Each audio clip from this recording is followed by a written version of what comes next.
ختم نبوت ایک سب سے امپورٹنٹ ترین ایشو ہے، ایک بہت امپورٹنٹ ایشو ہے، مگر سب سے بڑی بات یہ ہے کہ یہ ذہن میں رہے کہ یہی پورا کا پورا دین نہیں ہے۔ میں ہر دفعہ سمجھاتا ہوں کہ دین جو ہے وہ 5 چیزوں پہ تقسیم ہوا ہے نا۔ دین میں سب سے پہلا چیپٹر اس کا عقائد کا ہے، پھر اس کے بعد اس میں اخلاقیات کا ہے، معاملات ہیں، پھر عبادات ہیں، پھر اس کے اندر حدود اور تعزیرات ہیں۔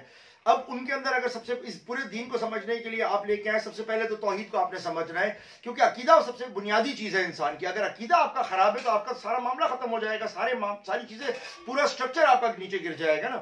اب عقیدے میں سب سے پہلے تو توحید ہے۔ اگر آپ اس توحید کو اس کا پراپر جگہ پہ نہیں رکھو گے، توحید کو نہیں سمجھو گے، تو آپ آگے تو بڑھ ہی نہیں سکتے، اس لیے توحید کو سمجھنا سب سے امپورٹنٹ ہے۔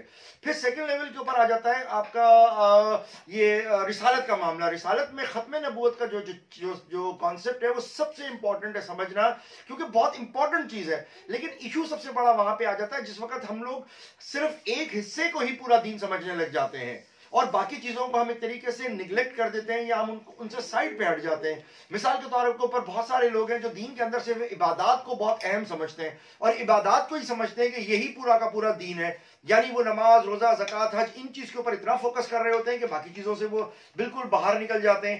اب اور کچھ لوگ ہوتے ہیں جو اسی عبادات کے اندر صرف دیکھو نماز کے اوپر اتنے پکے ہوتے ہیں کہ جی پکے متشدد جو ہوتے ہیں نماز کے وہ ہیں، مگر جب کاروبار میں جاؤ تو سود بھی لے رہے ہیں، کاروبار میں جاؤ تو طاغوت کی پیروی بھی کر رہے ہیں، جب دوسری طرف جاؤ تو طاغوت کے نظام کو بھی ایکسیپٹ کر رہے ہیں، تو یہ بھی چیز آپ کی ہو رہی ہوتی ہے۔ اسی طریقے سے ہمارے یہاں ختم نبوت کو ایک ہم نے پورا دین سمجھ کے بیٹھ گئے۔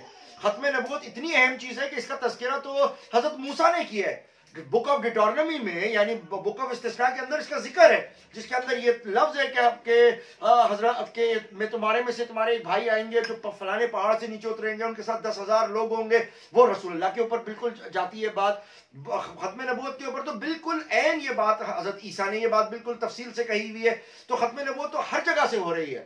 ختم نبوت کا معاملہ بالکل اسی طریقے سے کہ اللہ تعالیٰ کے پاس ایک گنتی ہے اور اس گنتی کے اندر جو معاملات ہیں اس گنتی کے اندر سارے نبی پورے ہیں۔ ان کے اندر حضرت عیسیٰ کی جو آپ بات کر رہے ہو کہ حضرت عیسیٰ بعد میں آئیں گے، تو جناب حضرت عیسیٰ علیہ السلام تو انہی نبیوں میں سے جو پرانے ہیں اور جو پرانے اسی جگہ میں سے ہیں۔ یعنی مثال کے طور پہ ایک کمرہ ہے، اس کے اندر 15 آدمی بیٹھے ہوئے، ان 15 آدمی میں سے ایک آدمی نکل کے باہر جاتا ہے۔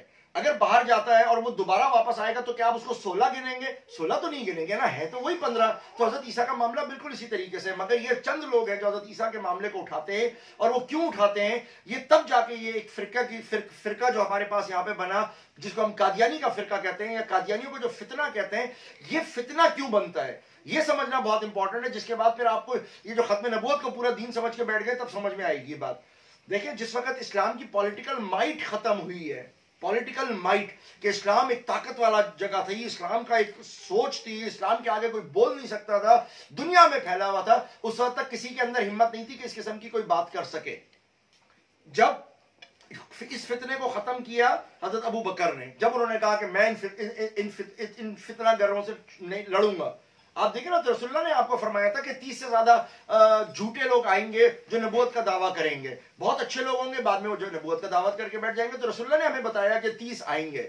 قرآن کے اندر 100 سے زیادہ آیتیں ہیں جو آپ صلی اللہ علیہ وسلم کی ختم نبوت کے اوپر دلالت کرتی ہیں، 210 احادیث ہیں جو رسول اللہ کی ختم نبوت کے اوپر ہمیں دلالت کرتی ہیں۔ یہ ساری چیزیں ہمارے پاس موجود ہیں، مگر یہ فتنہ کب اٹھتا ہے؟ یہ ہمیشہ اس وقت اٹھے گا جس وقت پولیٹیکل مائٹ مسلمانوں کی ختم ہوگی۔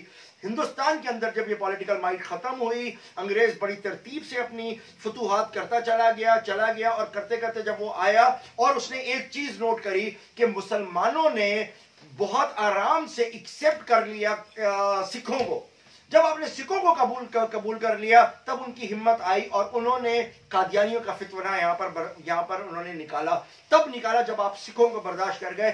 سکھوں کا معاملہ میں نے آپ کو بتایا کہ سکھوں کا کیا معاملہ ہے، ان کی سوچ کو پڑھیں گے تو یہ سب سے بڑی بات ہے وہاں سے۔ لہذا ختم نبوت کو ہی دین سمجھ لینا، صرف تبلیغ کے معاملے کو دین سمجھ لینا یا صرف جہاد کو دین سمجھ لینا، یہ بالکل رسول اللہ صلی اللہ علیہ وسلم کی سیرت کے منافی ہے۔ آپ کو اس پورے پیکج کو لینا پڑے گا۔ جب تک ہم اس پورے پیکج کو نہیں لیں گے ہم اسلام دین کی اصل روح کو نہیں سمجھ